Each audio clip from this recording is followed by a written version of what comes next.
Oke, halo teman-teman semua.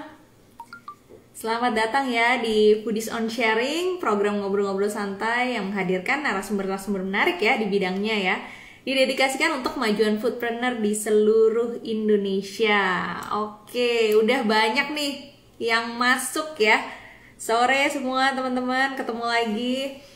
Ketemu lagi ya dengan saya Stephanie Kurniadi, Chief Operating Officer di Foodies. Hari ini siap ngawal teman-teman di Foodies on Sharing sore hari ini. Oke, sapa-sapa dulu ya. Ada dari mana aja nih teman-teman? Dari kota mana aja? Terus gimana kabarnya sore ini? Semoga walaupun ya PPKM masih dilanjutkan ya, tapi teman-teman tetap semangat ya. Kita terus cari ide ya supaya bisnis kuliner bisa terus berjalan ya. Banyak banget ide-ide baru yang sebenarnya bisa jadi solusi kita nih ya di masa PPKM ini ya. Ada Mbak Lela dari Garut. Salam Mbak Lela, sore. Oke teman-teman, saling sapa ya dari kota mana aja sambil kita tunggu teman-teman yang lain buat masuk ya untuk join di Foodies on Sharing sore ini. Foodies the first F&B edutech di Indonesia ya teman-teman. Jangan lupa kalau belajar kulineran jadi Foodies ya. Informasikan ya teman-teman kalau mau tanya nanti jangan lupa di Q&A ya. Jadi kalau misalnya di komen takutnya nggak kebaca. Jadi teman-teman nanti kalau misalnya mau tanya tentang topik kita hari ini yang spesial banget, membahas tentang skill ya di dunia F&B dengan para pakarnya, nanti teman-teman langsung aja masuk ke Q&A ya. Oke, kita sambil tunggu ya narasumber kita dan juga teman-teman yang lain juga buat masuk. Jangan lupa untuk join channel Telegramnya Foodies ya teman-teman. Itu alamatnya itu adalah @me_foodies ID ya. Di situ ada informasi tentang bisnis kuliner, update ilmu ya, segala macam tren dan lain-lain ya setiap hari ya teman-teman. Jadi masuk ke ekosistem Foodies dan manfaatkan supaya bisa bantu bisnis kuliner teman-teman terus berkembang ya. Jangan lupa subscribe juga di Foodies YouTube channel ya. youtube.com/foodies channel. Di situ juga ada lebih dari 500 video, teman-teman bisa belajar berbagai macam topik ya. Oke. Sepertinya narasumber kita sore hari ini sudah muncul nih. Kita coba cek dulu ya. Oke. Hari ini spesial ya, teman-teman. Kita akan ngobrol-ngobrol dengan para narasumber kita yang spesialis di bidangnya ya dari Pradita University. Halo, selamat sore Mas Rahmat dan Mbak Sekar. Selamat sore Mbak Stefan. Oke, suara kedengaran jelas ya? Jelas. Oke, selamat datang Mas Rahmat dan Mbak Sekar ya di Foodies on Sharing. Terima Sehat kasih. semua. Terima kasih Kak. Salam sehat selalu buat semua followernya Mbak Stefani ya yang di mana saja. Betul. Semoga semuanya sehat selalu. Iya, sama-sama juga ya Mas. Semoga teman-teman di Pradita juga ya semuanya sehat-sehat juga. Mungkin saya memperkenalkan sekilas, tapi nanti memperkenalkan dirinya tuh enaknya secara langsung masing-masing nih, biar ceritanya banyak nih ya. Oke teman-teman, sore hari ini Foodies on Sharing secara spesial ya, kita akan ngobrol-ngobrol tentang ilmu yang bahasa keren dan tenarnya itu sebenarnya adalah culinary arts gitu ya. Nanti kita tanya sebenarnya culinary arts ini apa sih gitu ya. Hari ini kita udah kedatangan Mas Rahmat Kusnedi ya, Head of Culinary Arts Program dari Pradita University ya. Manggilnya Mas atau Chef nih, enaknya nih Mas. Chef aja. Chef aja ya, kalau panggilnya Chef ya. Ya, Chef Rahmat. Chef Rahmat, oke. Dan juga ada Sekar Ayu Prabowo, student dari Culinary Arts Program di Pradita University. Panggilnya Sekar ya? Betul banget Kak. Oke. Betul. Sekarang aja panggilnya. Iya, oke. Mungkin dari Chef Rahmat dulu, boleh perkenalkan diri, kesibukannya sekarang sehari-hari seperti apa mungkin, dan juga bisa nyemplung di dunia culinary arts tuh ceritanya dulu kayak gimana ya, Chef ya? Wah, Kalau cerita lengkapnya nanti bisa dua hari kita nih bahas dengan Pudis ya. Katnya aja ya. Jadi ya background saya memang saya seorang chef ya. Ya mungkin di antara teman-teman ya ada yang pernah ya barangkali di sini pernah ketemu. Jadi kalau saya dulu memang lama ya malang melintang di hotel-hotel dulu ya. Kita kurang lebih saya 20 tahun lah berkarir di hotel itu. Ya sekarang sudah saatnya sekarang mengabdikan lah ya untuk teman-teman membuat yang mau belajar ya tentang kuliner ya dengan apa yang saya dapatkan. Jadi sekarang aktivitas saya lebih banyak sekarang di dunia pendidikan ya khususnya di Pradita University karena saya sebagai ketua program studi di sini untuk culinary arts ya. Nah, kesibukan-kesibukan yang lain saya juga masih dengan asosiasi ya saya sebagai ketua umum untuk Indonesia Pastry Alliance. Jadi saya menaungi asosiasi dan juga ya kegiatan-kegiatan lain di samping itu ada kegiatan-kegiatan lain. Saya juga ya menjalankan ada usaha bisnis kuliner juga. Ya tentunya ya bolehlah di sini nanti sharing ya dengan dengan teman-teman semua yang ada di sini ya. Mungkin kurang Ya, lebih ya, ya, itu aja ya. Jadi panggil saya Chef Rahmat. ya. Sorry saya menggunakan masker. Ini menyapa dulu ya. Ya, ya, ya. Nggak apa-apa, Mas. Contoh dari Chef Rahmat protokol yang benar Ya, ya. Oke, oke. Nanti mau menggali rahasia-rahasianya ya, Chef Rahmat ya. Nanti boleh. ada beberapa pertanyaan nih buat Chef Rahmat. Oke, kalau Sekar boleh mungkin perkenalkan diri sama sekarang kesibukannya ngapain aja. Dan dengar-dengar kemarin ada menang kompetisi ya. Nah, itu boleh diceritain Wah, juga wah, wah. Sekar. Silakan. Oke, halo selamat sore teman-teman semua. Wah, pasti ini teman-teman di sini nih yang ikut join live ini excited banget ya hari ini karena kita benar-benar mau sharing hari ini. Dan perkenalkan aku Sekar Ayu Prabowo, mahasiswa semester 5 Culinary Arts di Pradita University. Dan untuk kesibukan aku saat-saat ini yaitu masih kuliah ya, masih semester 5. Dan aku juga mau magang di salah satu hotel bintang 5 di Jakarta. Dan kalau misalkan dulu aku ikut kompetisi itu ceritanya panjang banget sebenarnya. Jadi aku lulusan SMK 57 Jakarta dan di setiap SMK itu setiap tahunnya ada lomba yang namanya LKS, lomba kompetensi siswa. Nah di situ kita apa ya kayak berlomba satu apa namanya dalam satu bidang. Aku ikut bidang patisserie and confectionery. Di situ kita buat berbagai macam pastry dan dimulai dari seleksi internal sampai tingkat daerah, tingkat provinsi hingga nasional. Dan kemarin aku juga ikut seleksi nasional World Skill Shanghai. Tapi aku belum bisa lolos. Tapi nggak apa. Mungkin segitu aja Kak. Udah bikin Bangga ceritanya. Indonesia sebagai perwakilan ya. Wah, insya Allah itu nanti. Iya, iya, iya. Sore-sore nih topiknya agak-agak bikin ngiler sebenarnya ya. Ngomongin pastry jadi pengen makan sebenarnya, makan-makan cake. Oke, sebenarnya kalau culinary arts itu jurusan atau apa aja sih yang dipelajari di bidang culinary arts ya? Karena di sini teman-teman yang nonton ini udah pasti semuanya entusias di bidang kuliner ya.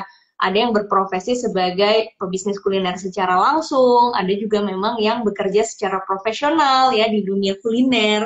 Kalau aku sempat googling kemarin-kemarin ya tentang culinary arts ini sebenarnya ada bahasa lain yang mungkin lebih sering didengar tuh tata boga ya, tapi sebenarnya itu ada bedanya nggak sih? Mungkin dari Chef Rahmat boleh kasih penjelasan nih buat teman-teman entrepreneurs yang lagi dengerin. Baik, terima kasih.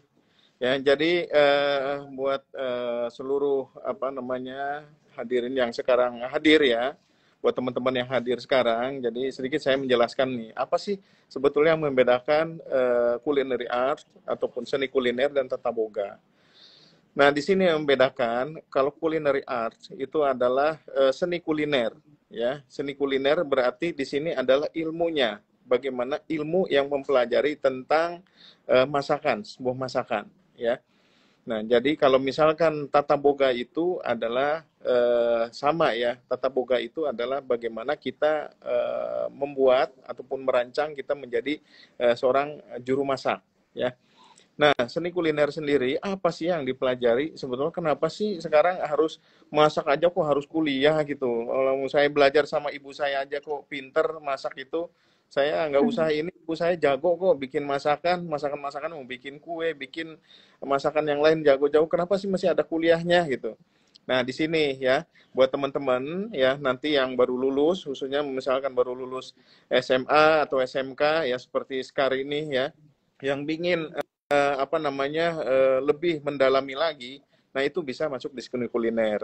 Jadi di sini yang mempelajari tentunya bukan hanya ilmunya saja, bukan hanya pengetahuan, tapi di sini terkait dengan pengetahuan, ya, kemudian kita dengan ada skillnya juga, ya, kemampuan, dan juga di sini kita mengajarkan sikap. Ya, karena nanti ketika terjun di dunia profesional itu dibutuhkan hal itu semua, bukan hanya jago. Kita jago memasak tapi attitude-nya nggak bagus gitu kan. Ada juga kan yang seperti itu. Wah, pinter-pinter masak, jago masak tapi attitude nggak bagus. Begitu sebaliknya, attitude-nya bagus, kemudian ya skillnya bagus tapi pengetahuannya kurang. Nah, ini di sini ya di Pradita itu diajarkan tentang itu. Nah, jadi yang dipelajari di sana kita di Pradita ini bagaimana kita dari mulai awal ya kita diajarkan bagaimana apa itu yang namanya basic teknik cooking. Jadi memasak itu harus tahu ilmunya ya. Kalau di rumah taunya menggoreng, merebus, ya, manggang. Nah, itu ada ilmunya. Apa bedanya moist heat cooking dengan dry heat cooking itu. Misal salah satunya seperti itu. Nah, sehingga pengetahuan kita juga luas. Nah, disinilah yang kita juga harus mengedukasi chef itu juga yang dikatakan menjadi kita sebagai seorang chef ini ada chef yang profesional, ada entertainment chef, ya, dan macam-macam. Nah, sementara kalau di Pradita itu kita capaiannya ya nanti untuk profil lulusan yang diharapkan bisa menjadi seorang profesional chef. Tapi di sini yang kita kedepankan adalah menjadi seorang food entrepreneur, ya, bisa nanti buka usaha restoran, kafe ataupun catering, ya. Nah, di sini kita diajarkan ada namanya kewirausahaan. Ya, di samping core-nya kita mempelajari di sini fokusnya 3 masakan.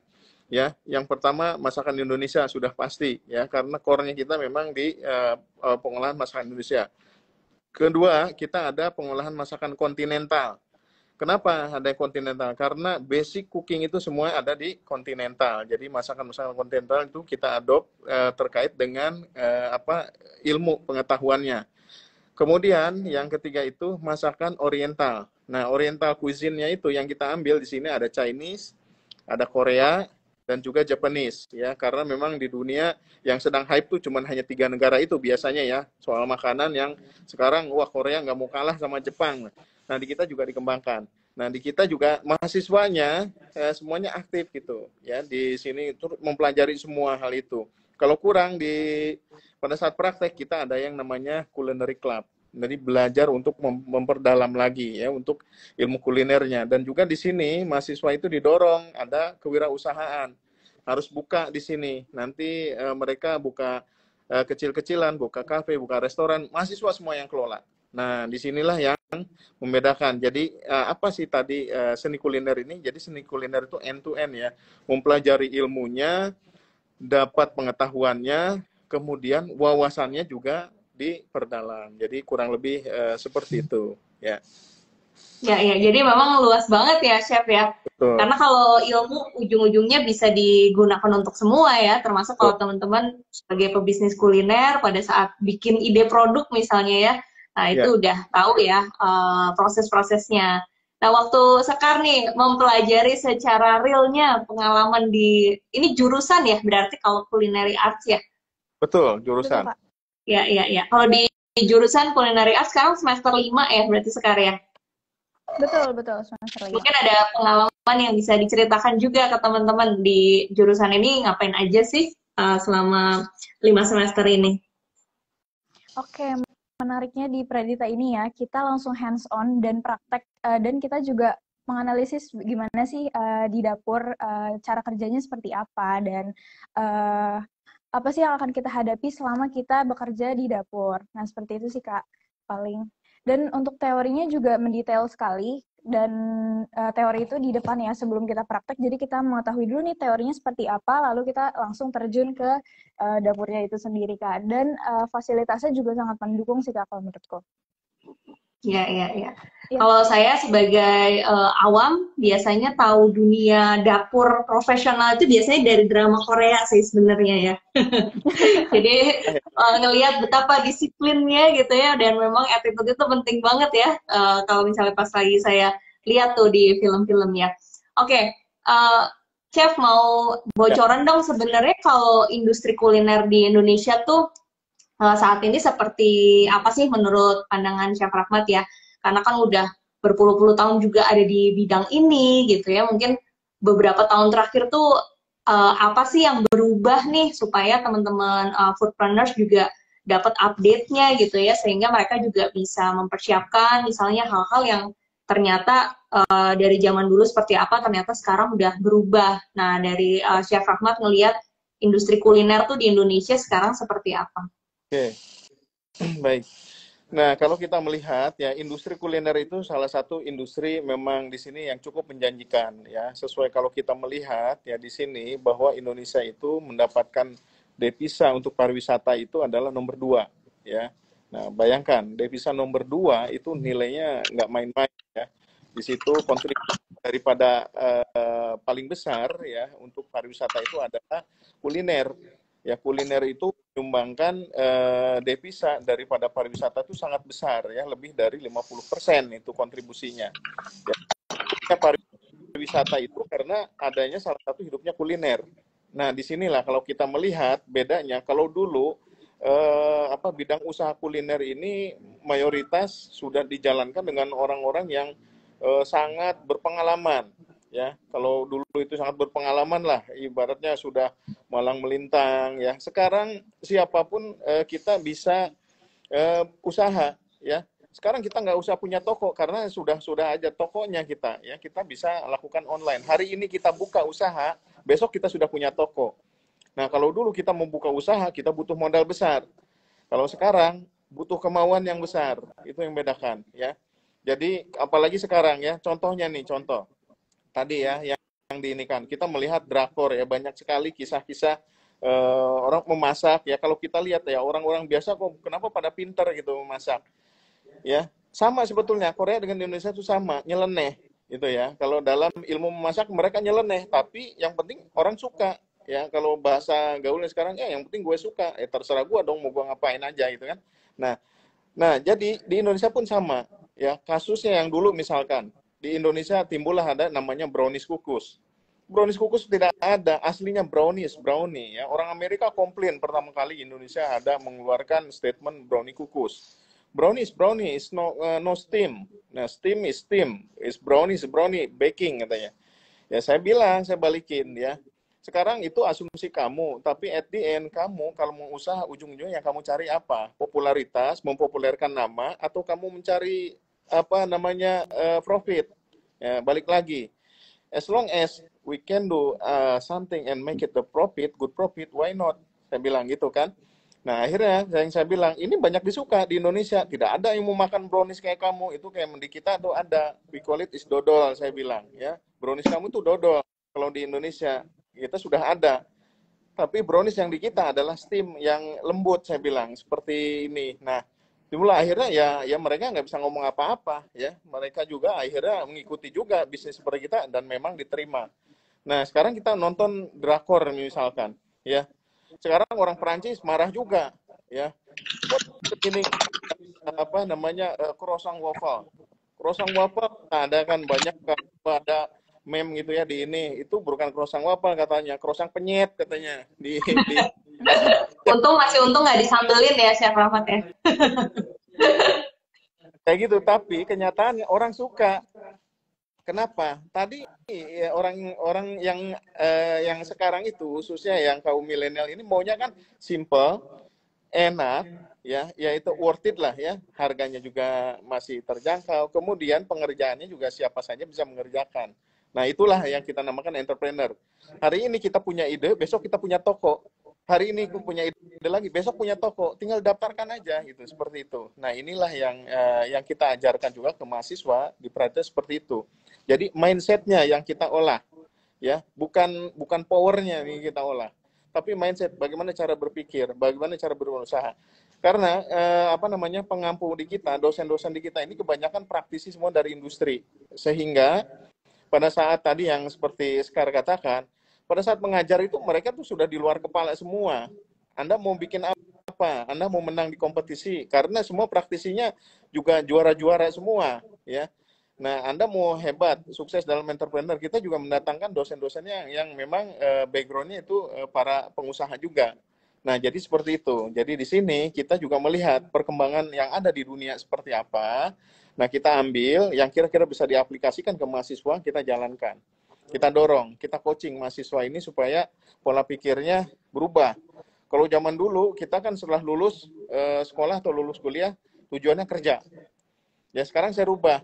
Ya, kalau kerja itu adalah bonus. Ya, bagaimana sekarang lulus itu kita menjadi seorang entrepreneur, itu yang hebat. Karena buat saya, profesional itu, kalau kita menjadi seorang profesional, jadi entrepreneur sudah pasti profesional. Tapi profesional belum tentu entrepreneur. Nah, inilah seperti memang di kita, tujuannya di kita adalah Pradita itu sebagai enterprise university, dan di sini kita memang ingin dorong sekali kuat untuk karakter mereka menjadi memiliki jiwa-jiwa pengusaha tersebut. Seperti itu kurang lebih. Iya, iya.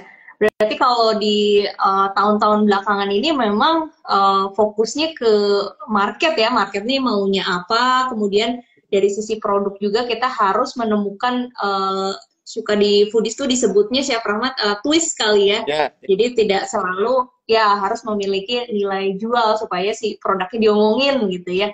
Kalau sebenarnya kalau dibandingkan dengan tren-tren nih Chef Rahmat dari luar negeri gitu ya, itu kalau menurut observasi Chef Rahmat, sebenarnya market Indonesia tuh sukanya dengan tren yang memang datangnya dari luar negeri, atau sebenarnya di Indonesia juga masih banyak potensi-potensi produk yang justru trennya bisa diciptakan dari dalam negeri, Chef? Sebetulnya bedanya di luar sama di kita ini sebetulnya kreatif ya orang-orangnya. Hanya di sini mungkin sekarang sih saya rasa udah mulai perlahan orang-orang kita sudah mulai kreatif. Sebetulnya kita tidak usah menunggu harus dari luar. Kalau kita balik lagi, tren yang ada di luar di luar yang saat sekarang ini, semuanya dulu tuh sudah ada di hotel intinya. Apapun yang menjadi fokus bisnis makan di hotel itu pasti akan dibawa keluar. Nah, kayak croissant udah dari zaman dulu sudah ada. Garlic bread dari zaman dulu sudah ada. Hanya tadi orang Korea itu lebih kreatif dia. Ya contohnya akhirnya ya grupnya dari Korea Cherry Bell misalnya kolaborasi dengan McD gitu kan. Padahal kan McD dari dulu ada sebetulnya. Kenapa artis kita tidak bisa seperti itu? Harusnya bisa dong, betul nggak? Nah, kita balik lagi, anak-anak muda di kita. Ya kenapa kita mesti jadi penonton terus? Ngapain nontonin terus drakor? Boleh kita nonton, tapi kita ambil positifnya. Besok giliran mereka yang suruh nonton kita. Ya, yang saya harapkan itu ya anak-anak muda di kita ini gantian. Kita semua harus jauh lebih kreatif ya dari mereka, bahwa di sini sourcing kita lebih banyak. Apa yang mau diangkat di Indonesia? Ada semua, ya. Mau dari hasil laut ada, ya. Kemudian hasil ternak ada, sayuran melimpah, buah melimpah. Tinggal mengolah kita. Mau diolah apa? Mau dibikin apa? Indonesia itu kaya sekali.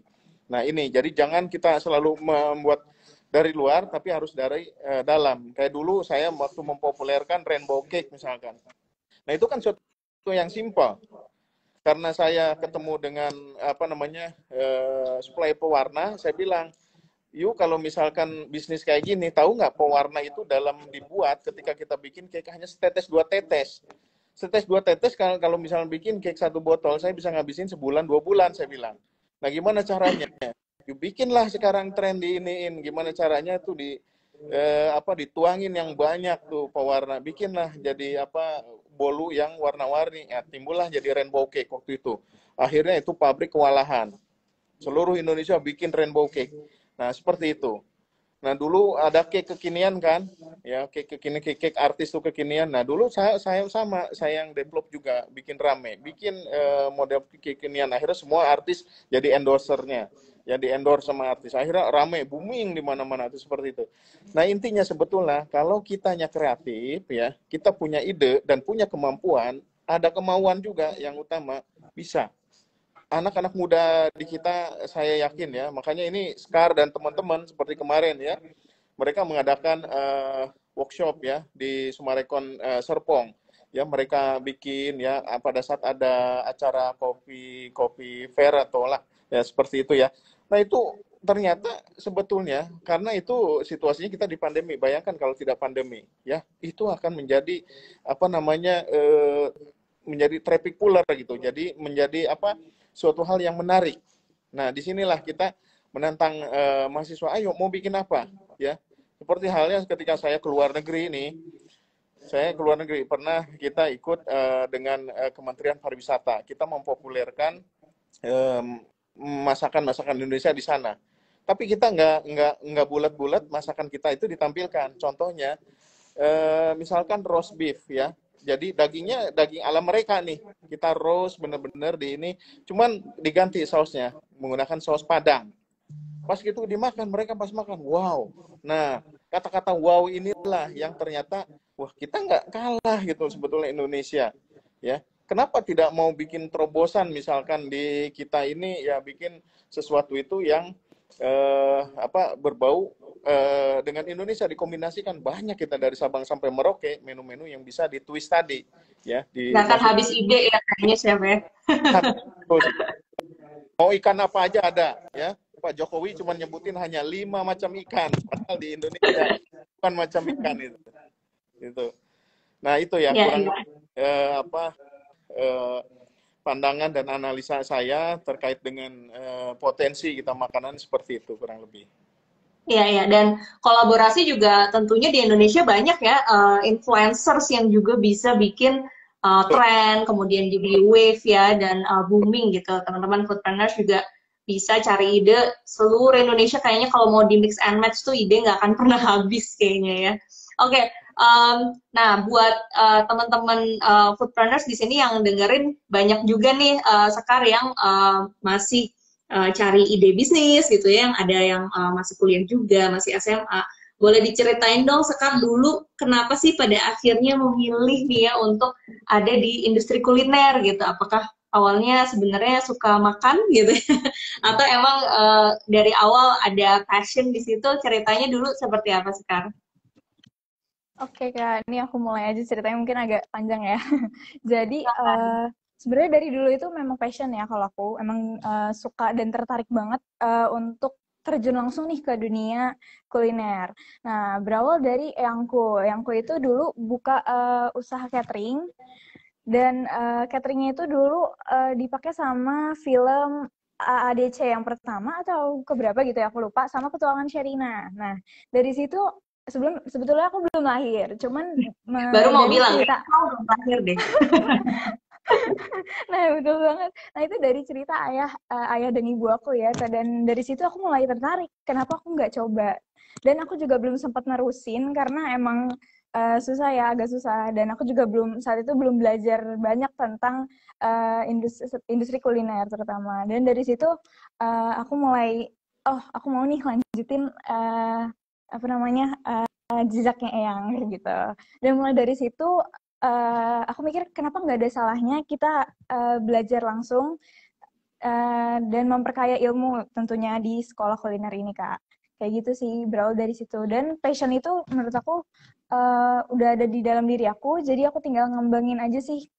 Dan tentunya belajar itu nggak akan ada habisnya ya Kak. Jadi sampai sekarang pun aku juga masih belajar. Kayak gitu sih Kak paling. Iya. Kalau dari Sekar sendiri mungkin ada kepengen atau yang udah kebayang sekarang sebenarnya pengen di industri kuliner itu cita-citanya nanti ke arah mana gitu, mungkin ada yang udah kepikiran dari awal? aku sebenarnya planningnya ada dua, Kak. Kalau misalkan setelah lulus, aku tuh pengen sekolah dulu di luar, di Prancis. Tapi kalau misalkan planning pertama ini belum kesampaian, aku punya planning kedua. Dan ini aku pengen banget menjadi professional worker di Hotel Bintang 5. Dan di situ aku pengen perkaya diri aku dulu dengan pengetahuan-pengetahuan yang baru. Karena dunia kuliner itu pasti setiap zaman pasti banyak perubahannya ya, Kak. Kayak misalkan di dunia pastry, sebenarnya itu basic cake-nya itu sama, Kak. Cuman diperbarui dengan tampilan-tampilan yang menarik seperti glazing-nya yang mengkilap atau garnish-nya yang kekinian, dan itu bakal berubah setiap saat. Dan itu aku pengen banget pelajarin sih. Iya, iya, iya. Sebenarnya kalau di dunia kuliner itu memang baik secara pebisnis gitu ya, karena banyak banget sekarang chef dari teman-teman foodpreneurs nih yang ada di community-nya foodies itu yang menjadi pebisnis kuliner kan kadang-kadang pendekatannya beda-beda ya, latar belakangnya. Ada yang memang saya jadi pengen jadi pebisnis, kuliner potensinya besar nih gitu ya. Tapi ada juga yang kayak Sekar itu banyak banget aku temuin juga mereka generasi kedua atau ketiga ya dari bisnis kuliner keluarga, atau yang paling banyak nih sebenarnya yang mereka sebenarnya suka masak gitu ya. Karena benar banget kata Chef Rahmat tadi bahwa sekarang kalau mau berbisnis kuliner itu barrier-nya itu sangat rendah ya, karena kita bisa lakukan di rumah, kemudian kita bisa pakai online delivery, atau kalau misalnya kita mau buka market sampai seluruh Indonesia, itu juga bisa melalui kayak marketplace atau e-commerce ya. Jadi didoakan Sekar ya, semoga cita-citanya nanti bisa terwujud ya, dan terus berkontribusi buat Indonesia. Nah, ngomongin soal topik ini itu kita pengen ngebahas sebenarnya tentang skill ya. Mungkin kalau Chef Rahmat udah lama banget ada di industri ini, menurut Chef Rahmat sebenarnya kalau orang mau berhasil nih di industri kuliner ya, bisa misalnya dia sebagai pebisnisnya atau dia bekerja secara profesional, sebenarnya skill-skill apa aja sih yang menjadi kunci chef di industri ini? Ya, baik. Jadi tadi ya, salah yang saya sudah katakan bahwa khususnya dunia kuliner ini dunia yang tidak akan mati. Kenapa? Selama manusia masih hidup, dunia kuliner pasti akan tetap hidup. Ya, beda dengan yang lain. Yang lain bisa ditangguhkan, PPKM ini bisa ditangguhkan, tapi ingat makan kita tidak bisa ditangguhkan. 1 jam telat makan perutnya udah nagih, ya, cacingnya udah demo, ya. Nah, di sini jadi kesempatan-kesempatan ya buat semua yang ada di Foodies Channel ini ya, silakan ya. Anda punya peluang yang sangat besar. Emas itu di depan Anda, tinggal bagaimana Anda memanfaatkan, mengambil segala sesuatu itu, melihatnya dari sudut pandang. Kalau Anda pandang emas, ya udah yakinkan bahwa itu akan jadi emas. Nah, otomatis untuk mencapai ke sana, kita dibutuhkan beberapa syarat ya ke sana. Jadi tidak bisa ngasal aja. Ada orang sekarang ya, misalkan saya punya uang, saya mau bikin apa aja bisa. Tapi ingat, kalau tidak ditunjang dengan pengetahuan, akan hancur ya. Kenapa? Karena katakanlah tadi, saya punya uang, saya akan bayarlah chefnya, berapapun saya akan bayar jalan. Tapi kalau misalkan kita dari sebagai seorang owners ataupun kita sebagai seorang pengusaha, kalau kita tidak juga mengetahui tentang ilmunya, dibohongin, hayo aja jalan. Ya Pak, beli ini peralatannya banyak, investasinya udah banyak. Pas begitu jualan, tidak jalan. Nah, akhirnya jadi merugi. Nah, begitupun kita menjadi seorang profesional, ya kita tidak bisa ya hantem kromo. Mau bikin ini suka-suka kita ya, misalkan tadi mau bikin fusion atau bikin apa di blending, bikin kekinian, tapi at the end laku enggak ketika dijual? Bisa nggak ketika dijual? Bener nggak tekniknya? Kalau salah ya akan salah tetap. Nah, di sini jadi ada 3 hal yang harus kita miliki. Yang pertama tadi dari kita harus memiliki kemampuannya dulu. Ya, kemampuan kita sampai di mana nih? Ya, kemampuan, kemudian kedua kemauan. Ya, kemauan kita. Kita punya kemampuan tapi tidak punya kemauan. Ya, kemauan untuk belajar, kemampuan untuk menggali ilmunya, karena tadi harus ditunjang dengan knowledge ataupun tadi pengetahuannya. Bagaimana sih kalau saya mau bikin sandwich misalkan? Ya, sandwich itu kan harus dipelajari ya. Oh, sandwich itu kalau misalkan di kan orang menyukai, semuanya orang makan apa burger, semuanya orang bisa makan hotdog gitu. Semua orang, oh kita bikin sandwich. Tapi kita pengetahuan harus tahu bagaimana mengkombinasikan antara apa namanya karbonnya, rotinya dengan protein ya yang ada itu bagaimana blendingnya, kemudian sausnya apa yang tepat. Nah itu tentunya kan kita butuh skill di situ ya. Nah kemudian yang terakhir itu kita harus ada passion ya di kita. Kalau tidak ada penjiwaan di kita susah ya. Tadi misalnya kita setengah-setengah ya. Semangat ya, kita lagi semangat-semangatnya nonton drakor ini kebuka ini. Wah, begitu semangat ada temennya. Ngapain lu bikin-bikin gituan? Udah mendingan kita pelototin, kita lihat di bursa aja lah. Sekarang ini loh yang menguntungkan. Udah taruh duit lu di ini. Tiap bulan lu tinggal ngambil ini ya. Akhirnya goyang lagi. Tidak ada passionnya di situ. Nah ini yang bahaya. Jadi kalau ketika kita ada passion, mau hari ini jual burgernya 1, besoknya 2, udah kita nikmatin. Karena ingat, keberhasilan itu yang diukur bukan pencapaiannya. Bukan karena kita sudah sukses, kita kebeli ini, kebeli apapun ada. Bukan. Keberhasilan itu adalah prosesnya yang harus dinikmati. Orang tidak bisa mendapatkan itu. Ya, orang bisa mendapatkan uang, orang bisa mendapatkan apapun. Tapi ingat, prosesnya belum tentu orang itu akan menikmati. Ya, bagaimana proses saya 20 tahun, ya saya memulai karir pertama, kemudian saya misalkan di kompetisi saya ikut jadi lomba, akhirnya saya menjadi seorang juri, saya menjadi juri internasional, itu ada prosesnya. Orang kan tidak bisa cuma hanya melihatnya, wah saya bisa jadi juri internasional, gimana jalannya. Nah itu prosesnya panjang ya. Saya sampai harus ibaratnya ke keliling Eropa, keliling dunia ya. Nah itu prosesnya panjang seperti itu. Jadi saya mempelajari semua karakter budaya ya. Kemudian apa namanya, kita harus mulai mempelajari masing-masing hobinya orang tuh kita melihat dari sudut pandang yang positif. Nah ini ya, jadi ada syarat-syarat itu yang harus dimiliki tadi ya. Ada kita memiliki apa namanya harus memiliki skill ya, harus mempunyai kemampuan. Kemudian harus ada kemauan. Ketiga adalah passion. Ya, kalau dikombinasikan seperti itu, kalau yang lain, ya, kalau untuk modal, Anda bisa, ya, bisa join, bisa pinjam orang tua, bisa pembiayaan dan lain-lain masih ada, bisa.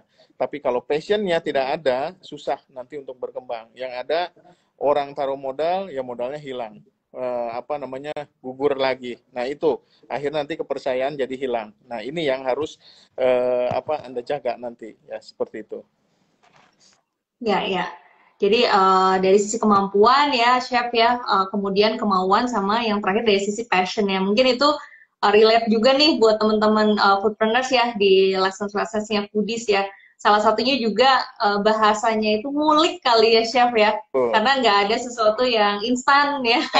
Dan untuk mempelajari itu juga banyak ya detail yang perlu dieksplor juga.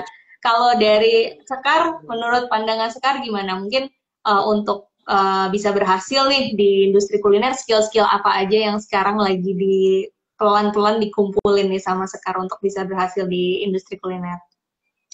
Oke, mungkin dari yang pertama yang terpenting itu menurutku soft skill sih Kak. Jadi pengembangan mental di dalam diri itu menurutku suatu hal yang susah gitu ya untuk dikendalikan, apalagi aku perempuan. Mungkin lebih emosional ya. Dan yang kedua itu hard skill, dan hard skill itu sebenarnya nggak susah kita dapetin, cuman asal ada kemauan dari dalam diri, dan kita juga menjadi orang yang mungkin kepo ya, bisa dibilang kayak gitu sih. Dan kedua skill itu harus dua-duanya beriringan, karena dapat mempengaruhi sih dua-duanya. Ya, ya, oke. Buat teman-teman foodpreneurs ya, jadi memang kita perlu proses ya pada saat kita pengen tes, kemudian nguasain ya secara keseluruhan, satu demi satu ya tahapan dan ilmunya kita kuasain. Oke, Chef Rahmat, sekarang saya mau izin menginformasikan dulu ya ke teman-teman foodpreneurs tentang update program terbaru ya di Foodies nih buat teman-teman foodpreneurs. Besok itu ada kelas repeat buying ya, buat yang belum daftar bisa cek linknya di komen yang sudah dipin ya, atau misalnya hubungi juga ke CS Foodies juga bisa langsung lewat WhatsApp. Jadi kelas repeat buying ini teman-teman besok akan membahas tentang cara, proses, teknis ya, dan checklist yang teman-teman bisa lakukan untuk membuat konsumen balik lagi ya. Tadi Chef Rahmat juga udah sempat bilang ya, kalau salah satu kunci di bisnis kuliner itu kan gimana cara kita terus berinovasi ya, biar nggak capek-capek bikin customer baru aja yang datang, yang biasanya biayanya juga besar ya, tapi kita kadang-kadang ngelupain nih customer yang sebenarnya sebelumnya sudah pernah beli tapi nggak pernah kita treatment, nggak pernah kita jalin komunikasinya melalui media dan lain-lain ya. Jadi teman-teman besok bisa belajar di kelas repeat buying. Besok kelasnya dimulai ya. Teman-teman bisa cek di link di bawah ini. Nah, teman-teman buat yang mau bertanya juga masih bisa ya. Ini ada satu pertanyaan. Abis ini saya pengen bacain pertanyaannya untuk Chef Rahmat. Teman-teman buat yang mau nanya juga bisa ya, nanti langsung di kolom komen ya. Di kolom Q&A, jangan di kolom komen ya, nanti ketimpa sama yang lain. Oke, Chef Rahmat ada pertanyaan nih dari Peter ya, dari Peter. Apa tantangan tersulit di dalam karir sebagai professional chef di hotel industri? Pertanyaan dari Peter nih, Chef. Oke. Baik, Peter. Ya, tantangan yang paling tersulit di dunia industri itu adalah mengendalikan diri. Ya, itu tantangan paling tersulit adalah chef itu harus bisa mengendalikan dirinya.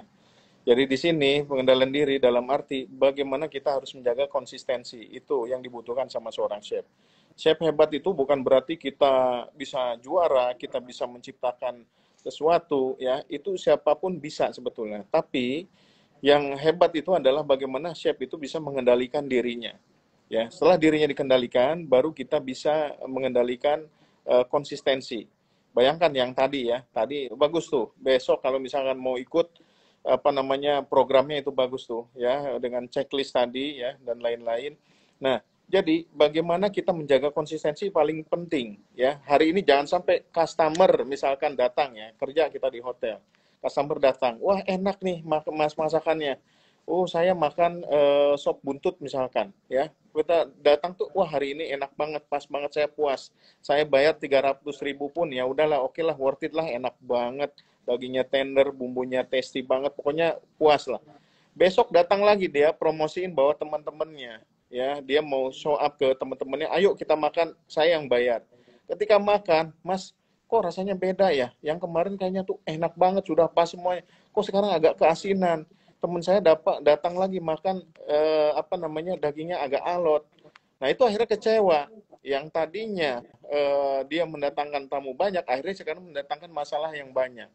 Nah disitulah tantangan seorang chef itu di situ ya. Jadi tidak mudah menjadi chef itu. Makanya chef itu meskipun di belakang dia tidak terlihat, namun pressure-nya sangat tinggi sekali. Ya, karena bayangkan, misalkan kita berada di suatu restoran, ya, sekali misalnya pas makan siang itu ada 250 satu round sitting ya, 250. Nah itu kita harus layani semua. Bagaimana kita bisa memuaskan mereka semua, ya? Tentunya kan kita tidak mungkin memuaskan satu persatu, tapi di sini mereka tahu bagaimana kita cara memuaskan mereka itu, ya, customer kita. Nah disitulah tantangan sebagai seorang chef. Bagaimana chef itu harus bisa mengendalikan dirinya sendiri, bukan mengendalikan orang lain. Kalau orang lain mudah, ketika kita sudah terkendali, orang lain akan mudah kita kendalikan. Nah itu tantangannya, dan bagaimana menjaga sebuah konsistensi tadi.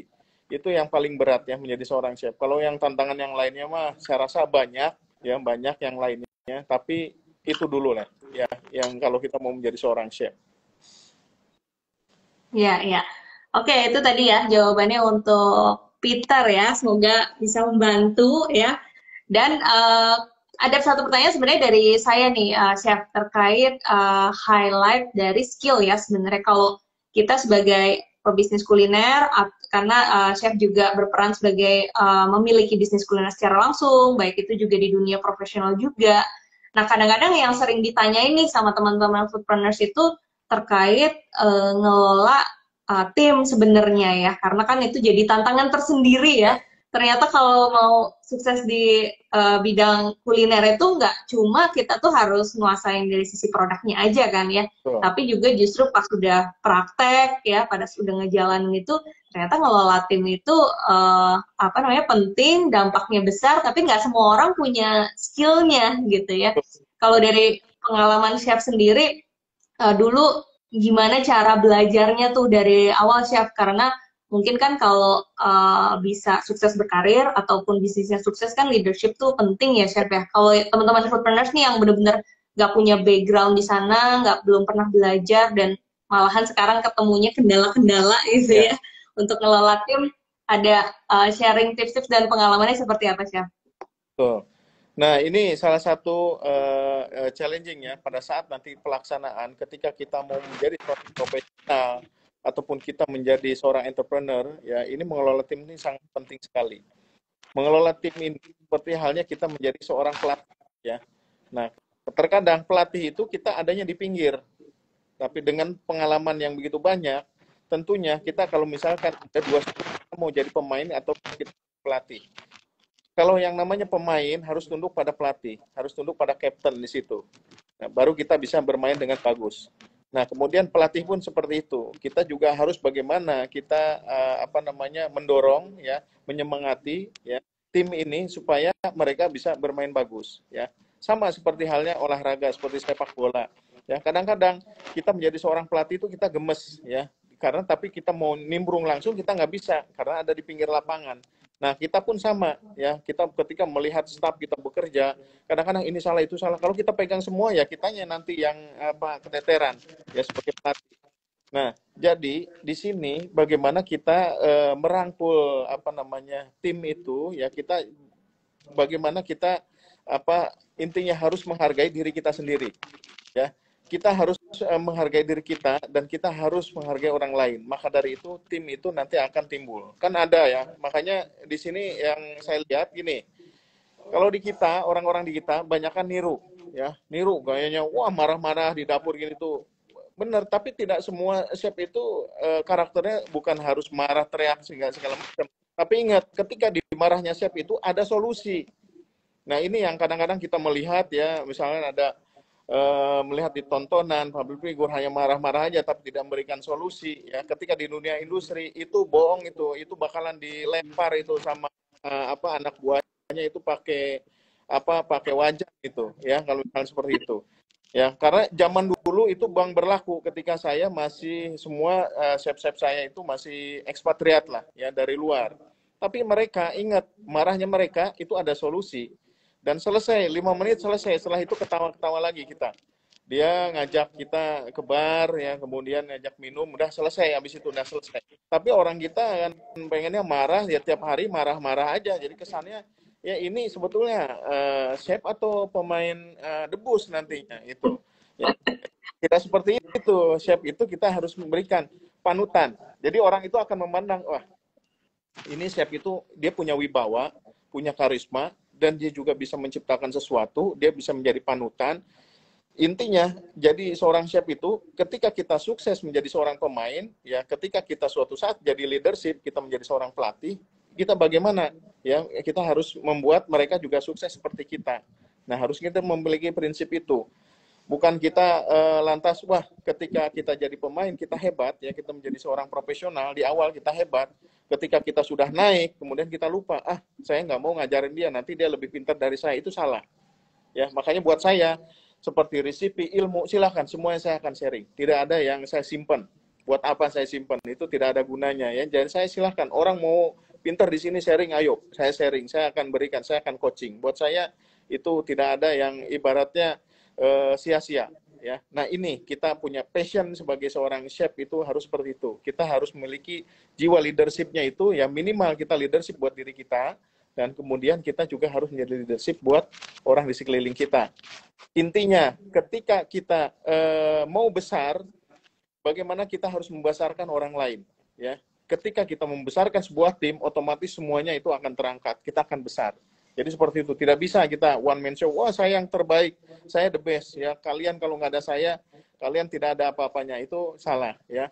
Bukan passion sebagai seorang chef itu di sini, kalau misalkan kita seperti itu, ya. Kurang lebih seperti itu. Ya. Jadi tidak hanya dari sisi produk ya, tapi skill kita mengelola tim, karena pasti hasilnya itu adalah hasil dari teamwork ya, chef ya. Betul sekali. Ya, ya. Oke. Em, Pertanyaan terakhir nih nanti buat Chef Rahmat dan buat Sekar juga. Eh, Kalau Chef Rahmat mungkin kan ada di dunia pendidikan juga, kemudian di asosiasi juga, ketemu dengan banyak teman-teman juga ya dari luar negeri. Ada bocoran apa sih, Chef, yang kira-kira di industri kuliner nih yang akan happening gitu ya? Mungkin dari bola kristal kali udah ngeramal-ramal kali kemarin gitu. Akhir tahun ini atau di tahun depan tren-trennya tuh ke arah mana sih? Mungkin dari sisi produk ya khususnya ya, karena teman-teman mungkin banyak mendengar juga dari informasi dari teman-teman dari luar negeri Ya, juga. Ada update-update apa, Chef, kira-kira yang bisa di-share ke teman-teman di sini? oke. Nah, kalau misalkan ini kan seperti yang tahun kemarin, pada saat tahun kemarin saya sudah sounding ya, bahwa bakalan yang akan viral untuk tahun ini adalah quinoa series. Betul kan? Ya dengan hadirnya sekarang apa croissant waffle gitu loh. Ya meskipun seperti itu, yaitu ranahnya quinoa series. Ya, itu booming lah quinoa series. Nah, ini nanti untuk di tahun ini sampai ke penghujung tahun, bahkan sampai ke tahun depan ya, ini konsepnya sekarang itu sudah mulai banyak yang diangkat itu ke arahnya ada mulai ke healthy ya healthy tapi dalam artian bukan 100% healthy 100% healthy itu tidak akan dimakan tapi banyak poin-poin yang diangkat tentang sehatnya itu ya kayak misalnya minuman sekarang kan sudah booming semua minumnya kopi kopi kopi dan kopi gitu loh. Nah sekarang orang sudah mulai jenuh ya semuanya ngopi. Akhirnya ya kulit semua yang tadinya putih jadi pada hitam. Nah kebanyakan ngopi nih paru-paru udah mulai kebanyakan hitam. Nah sekarang orang sudah mulai beralih ke menciptakan minuman-minuman yang base-nya itu adalah dari buah-buahan ya makanan pun seperti itu ya sekarang lebih ke wise tadi ya lebih ke makanan-makanannya ya meskipun ya tadi ya makanan itu akan diputar-putar seputar itu aja tapi diolahnya akan lebih higienis lagi ya kemudian yang diangkat misalkan ada gandum-gandumnya ya nah cuman tetap dikombinasikan ya sehingga bisa dimakan oleh orang kita ini apa namanya jadi enak lah ya yang penting kan kita intinya gitu khusus yang buat di kita karena Indonesia ini menjadi incaran dunia dimanapun saya kalau misalkan saya jadi juri saya keliling ya ketika ketemu dengan chef-chef yang dari luar pasti mereka menanyakan how is Indonesian business ya wah I think in Indonesia a lot of opportunity. Nah mereka tuh pengen semuanya masuk kenapa karena masyarakat kita tuh luas dan gampang diprovokasi gitu loh ya jadi kita mau menciptakan sesuatu tuh gampang di Indonesia tapi balik lagi di kita ini gampang-gampang susah kalau kita bisa menciptakan yang bisa dimakan dan memang in general orang tuh menyukai ya kayak itu akan cepat sekali viralnya di Indonesia ya tinggal di booming ya lewat foodies ini misalkan kita booming ini ya orang akhirnya mengikuti wah ini akan jadi tren orang cepat mengikuti di kita itu tidak buang-buang waktu. Nah itulah ya jadi yang akan apa namanya timbul itu seperti itu. Jadi yang sekarang yang klasik itu diangkat ya.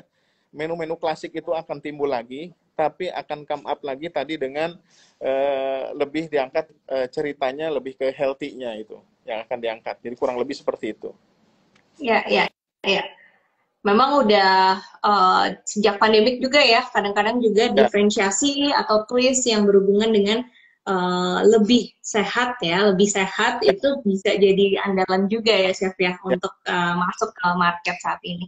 Oke, terakhir nih untuk Sekar, pengen dong sharing dan kasih pesan ya, tips juga boleh ke teman-teman foodpreneurs terutama yang pada baru mencari-cari arah gitu ya. Karena di Foodies itu kita punya community juga namanya Foodies You Startup ya. Jadi di sini itu banyak teman-teman yang dari SMA, SMK, kemudian masih kuliah juga yang memang punya passion yang sama mungkin ya sama Sekar, pengen lebih dalam lagi nih mendalami industri kuliner.